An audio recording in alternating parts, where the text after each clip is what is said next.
सिर्फ सच। कुछ अलग करना हो तो भीड़ से हटकर चलना चाहिए। भीड़ साहस तो देती है मगर पहचान छीन लेती है।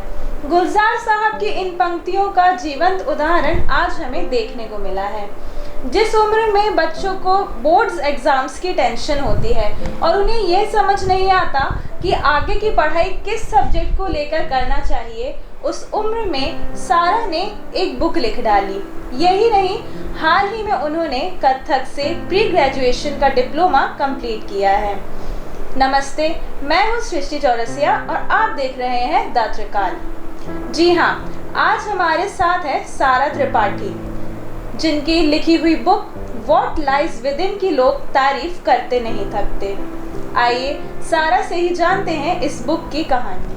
सारा, किसी ने कहा है लेखक बनने के लिए ज़िंदगी को बहुत करीब से देखना पड़ता है, पर आपकी उम्र महज 17 साल है। तो अब आप ही बताइए, व्हाट लाइज विद इन लिखने की शुरुआत कब और कैसे हुई? जब मैंने लिखना शुरू किया था तो मैंने बहुत ही छोटी उम्र से लिखना शुरू किया था और उसमें मेरे माता पिता का बहुत बड़ा हाथ है। दोनों ही जर्नलिज़्म कर चुके हैं अपनी ज़िंदगी में, तो उससे मेरे खून में ही एक तरीके से राइटिंग आई। तो जब मैंने बहुत छोटी उम्र में पेन उठाया था तो मैं छोटी छोटी कविताएं या जो भी मन में आता था उससे पेपर पर लिख देती थी। जब मैं बड़ी होने लगी तो कुछ चीज़ें जो हम नहीं बोल पाते हैं या हमें लगता है कि ये नहीं बोलनी चाहिए, उनको हम एक्सप्रेस करने का एक माध्यम ढूंढते हैं। तो व्हाट लाइज विद इन मेरे लिए वो माध्यम बनी। पर ये बुक एक बुक की तरह शुरू नहीं हुई थी, ये अलग अलग कविताओं की तरह शुरू हुई थी और हर कविता का एक अलग मतलब है, क्योंकि हर कविता मैंने एक अलग से लिखी हुई है और हर कविता में मैंने अपना उतना ही जान डाला है जितना पूरी बुक में डाला हुआ है। इस प्रकार से व्हाट लाइज विद इन की शुरुआत हुई थी और मुझे कभी कभी ऐसा लगता था कि मैं थोड़ी सी इंट्रोवर्ट हो जाती थी, तो मुझे बोलने में थोड़ा सा झिझक होती थी। तो उस झिझक को मैंने अपनी कविताओं में बदल दिया और मुझे लगा कि मैं ऐसी अकेली थोड़ी होंगी, बाकी के लोग भी होंगे जो मुझसे रिलेट कर पाएंगे। तो इसलिए मैंने इस बुक को पब्लिश करने का सोचा कि लोग भी इससे रिलेट कर पाएँ। व्हाट लाइज विद इन आखिर बनी किन लोगों के लिए है? क्या कोई ऐसा जिससे एक बार ही सही पर इस बुक को पढ़ना ज़रूर चाहिए?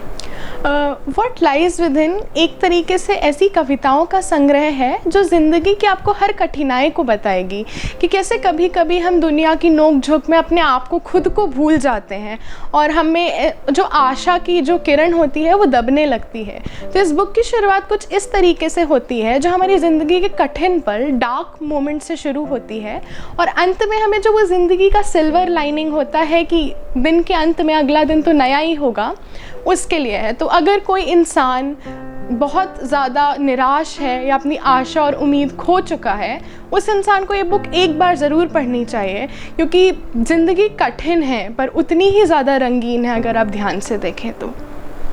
बहुत खूब कहा है आपने। पर जैसे कि लिखना तो बहुत से लोगों को पसंद है, पर ये स्टेज कब आती है जब एहसास होता है कि हाँ, अब मैं एक बुक लिख सकता हूँ?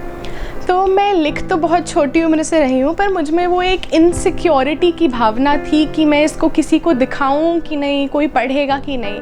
तो वो इनसिक्योरिटी की भावना मेरे में बहुत लंबे समय तक रही। पर फिर 9th क्लास में मेरी एक अंग्रेज़ी की टीचर थी, मिसेस एनी मैथ्यू।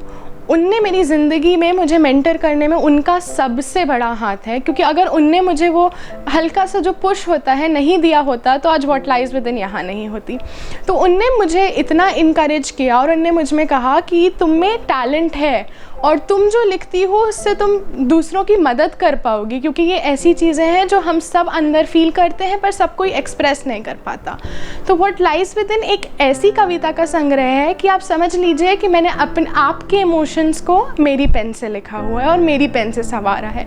तो जब आप पढ़ेंगे तो आपको ऐसा नहीं लगेगा कि ये मैंने लिखा है या किसी और ने, आपको लगेगा कि ये तो मैं भी फील करता हूँ, ये तो मुझे भी एहसास होता है पर मैं एक्सप्रेस नहीं कर पाता।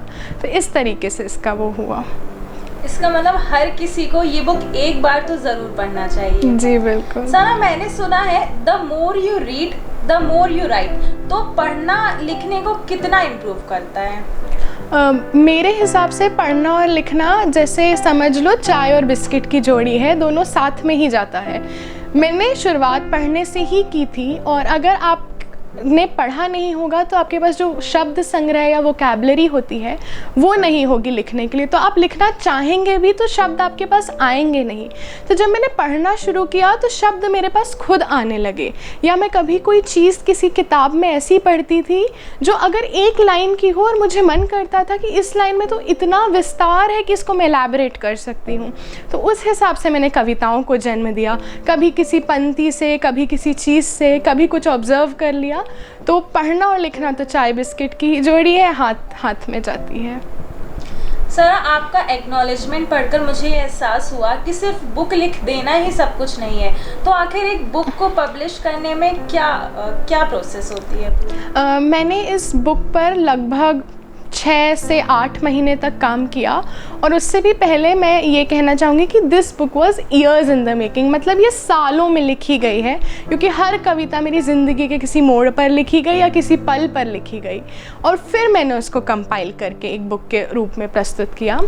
तो एक बुक को पब्लिश करने में सिर्फ एक इंसान का हाथ नहीं है। हम सिर्फ देखते हैं कि राइटर का नाम, पर मेरे एडिटर्स, मेरे मैनेजर्स और मेरी पब्लिशिंग कंपनी पेपर टाउन्स, उनका सबसे बड़ा हाथ है। कवर डिज़ाइनिंग, मेरे जो इतने टाइपोज और मिस्टेक्स होते हैं उनको करेक्ट करना, मेरे project manager mister Narendra Singh जो मार्केटिंग देखते हैं, मेरा पूरा प्रोजेक्ट हैंडल करते हैं, और इन सब लोगों के अलावा मेरे माता पिता और मेरे नानी नाना का बहुत बड़ा हाथ रहा है मेरी ग्रूमिंग में।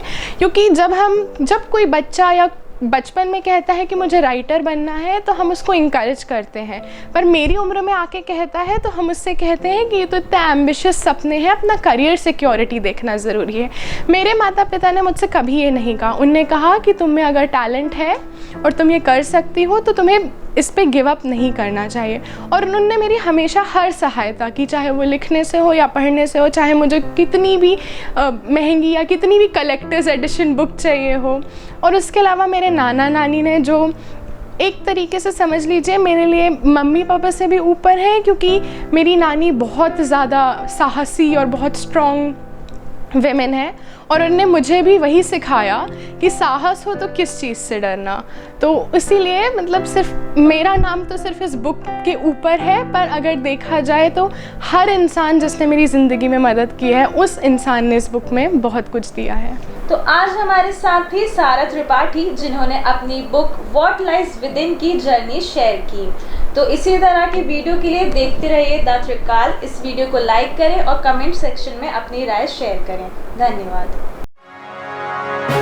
सिर्फ सच।